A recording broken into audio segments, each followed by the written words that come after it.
Hello, Brawlers! Today is an amazing day to learn something new about Eternal Brawl. I am Iz, your game host manager. A pleasant day to you all. It's a pretty pleasant day for me because I am really excited to share the character that I will be telling you about today.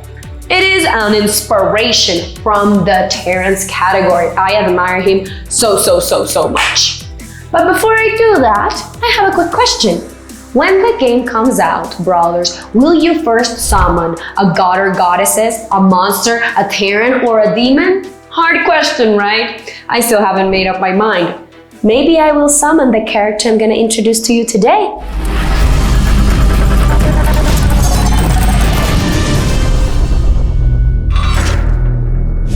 Anyhow, Brawlers, brace yourselves. Because adding to the list of amazing epic heroes is the man famous for leading the movement to end segregation and counter prejudice in the United States through the means of peaceful protests. Brawlers, it is Martin Luther King Jr. We hold these truths to be self-evident, that all men are created equal.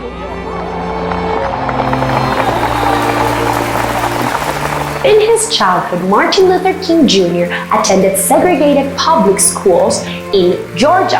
After graduating high school at the age of 15, he attended Morehouse College and got his BA. Morehouse College was a distinguished Afro-American institution in Atlanta, from which both his father and grandfather had graduated. Then, after 3 years of theological studies at the Crosser Theological Seminary in Pennsylvania, where he was elected president of a predominantly white senior class, he was awarded the BD, Bachelor of Divinity. Wow, in 1951. Already, we are off to an outstanding start. Furthermore, with a fellowship he won at Crosser, he enrolled in graduate studies in Boston University. He did his residence to receive his doctorate and got his degree in 1955. So far, we know he had a bright mind, and soon you'll see he had a bright heart as well. Now, in Boston, he met Coretta Scott and married her. Coretta Scott was a young woman of uncommon intellectual and artistic attainments for the time. They had 2 sons and 2 daughters. Now, for African Americans, having all these scholastic records was so much harder at that time. So this is already pretty impressive. And you will be getting more and more surprised, so keep watching. In 1954, Martin Luther King became pastor of the Dexter Avenue Baptist Church in Montgomery, Alabama. Always a strong worker for civil rights, he was part of the executive committee of the National Association for the Advancement of Colored People, the leading organization of its kind in the nation. And then, with time, he also led the first nonviolent demonstration in contemporary United States by Afro-Americans for the fight of more equality. And this was a bus boycott which lasted 382 days. Now, what happened was that at this time, whites and Afro-Americans could not ride buses as equals. There is so much history behind this. You should go read it because it's incredibly crazy. But the point is that on December 21st, 1956, after the Supreme Court of the United States ruled unconstitutional the laws requiring segregation in buses, Afro-American and whites rode the buses as equal. Hooray! Thank you, Martin Luther King. But, however, during the time of the boycott, which I said, 382 days, Martin Luther King was subjected to personal abuse. He was arrested and even his house was bombed. But he also emerged as a leader of first rank of the Afro-Americans. He was changing the United States and therefore the world. But the tragedy and cruelty that he experienced were devastating and had no right. However, no efforts were put to waste. In 1957, he was elected president of the Southern Christian Leadership Conference, an organization that was formed to provide new leadership to the now burgeoning civil rights movements. And in the 11-year period between 1957 and 1968, you won't believe, King traveled over 6 million miles. He spoke to over 250 people and went everywhere where there was protest, where there was action, where there were any injustices going on. And during this time, he also wrote 5 books and numerous articles. Wow, oh my God, he spoke to so many people and started changing so many lives. In these years, he also led a massive protest in Birmingham, Alabama that caught the attention of the entire world, creating what he called a coalition of conscience and inspiring his letter from a Birmingham jail that became a manifesto of the Afro-American Revolution. Furthermore, he also led the drives in Alabama for the registration of African Americans as voters, and he led the peaceful protest in Washington, D.C. of 250,000 people to whom he delivered his address, "I Have a Dream," a speech that still makes me deeply emotional today.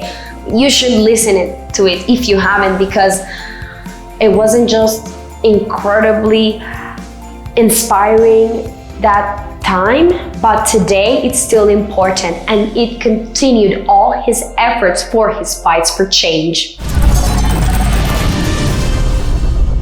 Martin Luther King Jr. also conferred with President John F. Kennedy and campaigned for President Lyndon B. Johnson. Unfortunately, he was also arrested upwards of 20 times and assaulted at least 4 times. And yet, he received 5 honorary degrees and was named Man of the Year by Times Magazine in 1963. He not only became a symbolic leader for the Afro-Americans, but a world figure, a true inspiration and admirable. Do not do him justice as a descriptor. And if this isn't enough, I'm gonna tell you. At the age of 35, Martin Luther King Jr. was the youngest man to have received the Nobel Peace Prize. Yes, Martin Luther King, because of his adoption of nonviolent resistance for the fight for equal rights for Afro-Americans, he received the Nobel Peace Prize in 1964. And when he was notified of his selection, he decided that he would pass on the money of the prize of $54,123 for the furtherance of the civil rights movement. Can you believe that? A man that is true to his values. Now, Brawlers, I'm sad to say, and for those of you that don't know, a deep, deep misfortune occurred on April 4th, 1968, when Martin Luther King Jr. was standing on his balcony of the motel room in Memphis, Tennessee, where he was about to lead a protest march in sympathy for garbage workers. He was assassinated by an outspoken racist called James Earl Ray, who did this out of pure hatred. Very, very sad. But Martin Luther King changed not only his current world at that time, but the world for generations after. And we can never forget his message as we continue to fight every day for a more equal world. Martin Luther King is just someone whom we owe so, so much. And it's so sad that he ended that way. And now, Brawlers, will this well-respected Terran be as powerful and as inspiring in the Eternal Brawl game? Well, we're about to find out. Let me tell you a little secret, Brawlers. Martin Luther King is one of the best characters we have in the Eternal Brawl game. He has an outstanding comprehensive ability score of 85, much higher than the other characters in the game. He also has an attack mode of 85 and a defense skill of 70. Really high numbers. Now he also has an incredibly high explosive force of 85 with a control mode of 80, very, very high, and a support mode of 70. All of these numbers are just impressive. So Brawlers, if you are looking for a character that is gonna bring you wins, Martin Luther King Jr. is the one for you. Remember that you can see all of these characters on the Eternal Brawl website, eternalbrawl.io. Thank you so much for watching. I hope you enjoyed this video as much as I enjoyed telling you the life of Martin Luther King Jr. I love talking about inspiring people. Now, Brawlers, remember to subscribe to our YouTube channel as we keep introducing more characters, as we keep getting close to the opening of the game. And also follow us on Twitter, on Telegram, on Instagram, and on Discord so that you can stay updated with everything going on in the Space Guild Metaverse. And without further ado, stay cool, Brawlers.